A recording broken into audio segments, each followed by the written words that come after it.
Okay, what up ladies and gents, it's your favorite Asian robot right here, and today I'm here in Monster Hunter Wilds to produce a total beginner's guide to armor and weapon crafting. Alright, this is a guide for total beginners, so if you are already experienced with the series, if you're not new to the series, you shouldn't be watching this video. Alright, and please don't be one of those people that leaves the comments saying, I already knew all of this in the game, they already tell everything to you, blah blah blah blah blah. I get it. You're experienced, you get it. But some people don't. So this is a total beginner's guide for those who are new to the series and might be a little confused. So how do you craft weapons and armor, and how do you learn how to source all the materials and everything? That's what's going to be covered right here. Let's get started. So first you have to talk to Gemma. She's going to be one of the most talked to people in your game because she is your armor constructor. Now, when you want to forge or upgrade an armor, you just go to the appropriate tab. So here, forge or upgrade armor. I've got some extra tabs because I'm already in the high rank hunts. But for those of you that are just starting out, your selection of armor will look something like this, okay? There are two armor sets, one for male, one for female. You can wear either. There are no limitations or restrictions, okay? A male can wear a female set, a female can wear a male set. Doesn't really matter. You can choose to construct both if you want to, or you can choose to construct one, whichever one looks cool to you. Go for it, all right? For example, if you were to look at the Ingot set, all right, you can be absolutely fabulous with a crown, looking all regal and stuff, or you can just be a badass knight that looks like you probably just popped out of Elden Ring and you're literally the last boss, so it's your choice, okay? Now, all jokes aside, constructing an armor starts by wishlisting it. So let's say I want to construct the Doshiguma set, right? It'll tell me that I'm missing a Doshiguma Fang.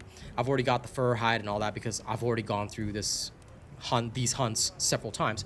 But whenever you want to construct something, what you do is you add it to a wish list. What does this do? When you add something to a wish list, what it'll do is that it'll look at whatever you're missing from constructing this, and it'll actually put it into, if you go to the info tab, monster field guide, it'll actually put it into the large monster and small monster field guide. So let's look at the Doshaguma. In this particular case, right, I can go to this particular tab right here, and I'm going to remove my camera so you can see it a little better. You can actually see that I'm missing the Doshiguma Fang. It'll actually tell you, it'll highlight it with a little pin saying this is the material you need. Do you see that yellow pin right up there? Okay, that yellow pin tells you that this is the material you're seeking. And it says here that if you carve the monster, you have a 20% chance of getting this, and it can also be given to you as a target reward at the end of the hunt. All right? Different materials have different frequencies of appearing, so be aware that the rarest materials have the lowest chance of being given to you and can only be obtained in certain ways. Others can be obtained by destroying wounds, carving, all that kind of stuff. The easy materials will be given in that way. It even tells you the particular parts that you can destroy in order to get them, all right? So be aware of that. In fact, there's a trove of information here showing the recommended attack elements, effective status, ailments, all that kind of stuff. One thing which it doesn't actually cover is the element of the creature itself, which is not told to you. However, you can pretty much figure this out as you fight the creature. If you need a little more guidance, I can give that to you separately. But basically, what you want to know is what you need is all in this large monster field guide and the small monster field guide. Why do I say the small monster field guide? Because not everything you need for the armor comes from the large monster. Okay, let's take a look again. Also, ignore me phasing out of reality. It's just because my green screen and I'm too lazy to adjust it. Okay, so coming back to the Doshaguma set that we wanted to construct, right? Now, in this particular case, I've already got all the other elements, all the other materials, sorry. But do take note that I need herbivore shells. Obviously, the Doshaguma doesn't drop this because it's not a herbivore, so where do you get herbivore shells?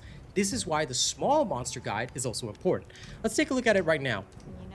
If you go to the small monster field guide, now, if I didn't have any of these, this would be highlighted, but right here, the Ceratonoth, I do not know how to pronounce this, I'm so sorry.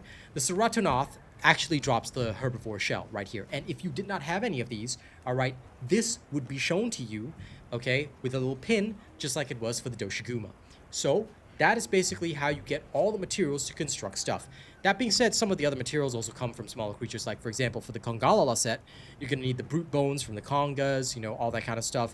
Some of these things you need wingdrake hide, Cranodath skulls, etc., so on and forth. Sharp fangs. Some of these creatures drop more than one item, so please be aware of that. For some reason, the Taeloths also drop rations, which is fantastic. So if you ever need rations, you can go hunt a couple of Taeloth. All right? And that's basically it. That's how you learn how to construct things. That's how you source the materials and all that. But Armor and weapons also have resistances, abilities, all that kind of stuff. Let's take a quick look through that so that you guys understand what you're getting into. When you are constructing a particular set, now this is not so important for the low rank hunts, but it will be more important for the high rank hunts. Every single set of armor, and again, there's no differences between the male and female set for the particular armor set, okay? So Doshaguma helm for male, Doshaguma helm for female, same skills, same resistances, everything. What you need to understand is that every armor and weapon, okay, has something called stats, okay? Stats refer to, like up there, it says defense, fire resistance, water resistance, thunder resistance, ice resistance, dragon resistance. Each armor set has different stats, so please be aware. It also shows you your overall stats and what will happen to your stats when you equip said armor right here. All right, this is how your stats will change if you were to equip this armor. So right now, my particular armor set gives me some fire resistance, I'm weak to ice, I have some dragon resistance, and some thunder resistance. All right, this is what I've got. But my defense would drop drastically if I were to equip, say, the Doshiguma helm, all right? So now you understand that, right? That is stats. However, items also have, and this is the same for armor and weapons, they also have equipment skills and set bonus skills.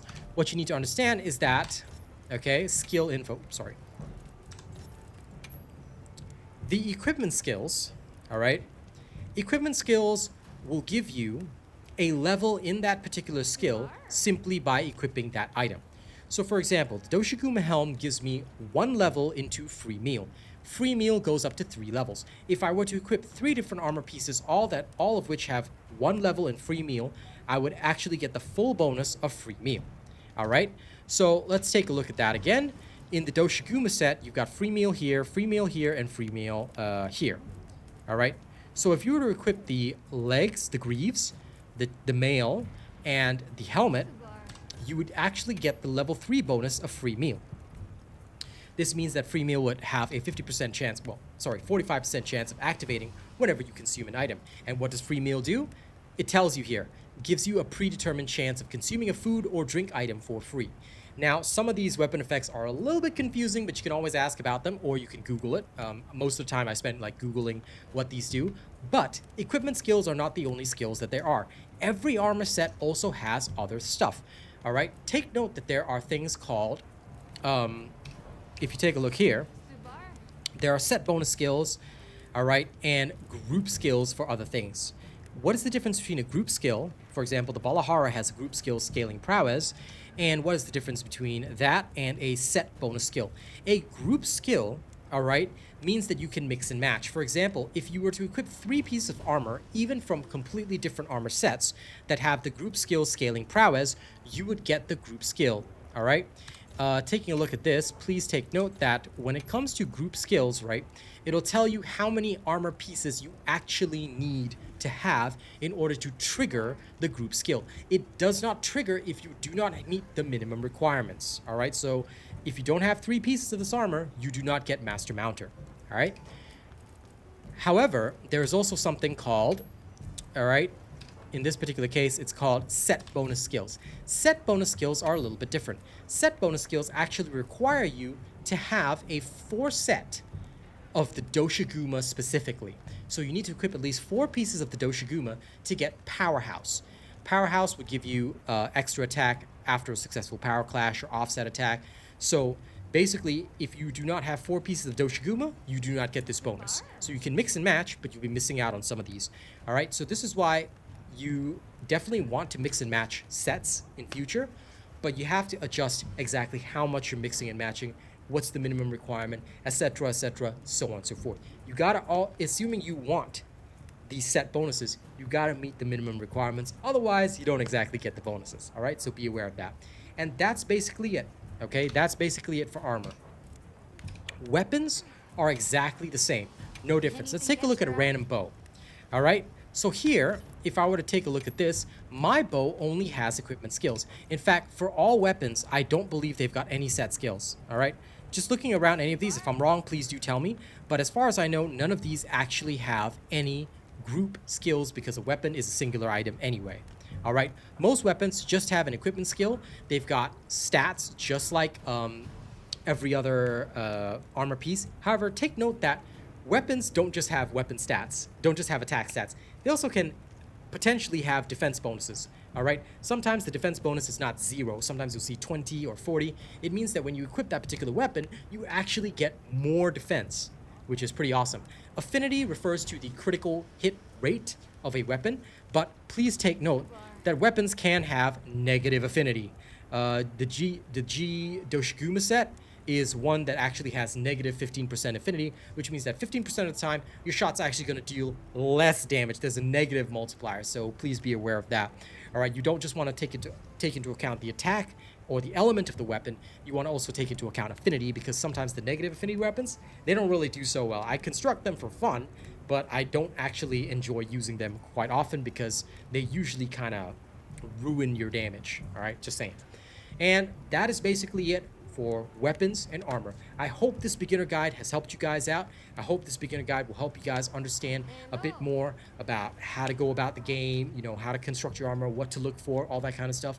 Let me know if this guide is helpful to you, and if you guys want more guides, just leave a comment. Thank you so much. Don't forget to like, share, and subscribe. Thank you very much for watching my video, and last but not least, all right, please do help me thank some of our top supporters for the month of March. All right, March has been a tough month, but these amazing people have made my streams glorious. Thank you to our top super chatter, Lawbreaker. Top super chat list includes George Tishon, Sir Tommy, and Jonathan Terry, as well as Per Crab. The rest of the spots are open, so thank you very much for supporting my channel, and I'll see you guys on the next one. All right, catch you later, and enjoy the hunt.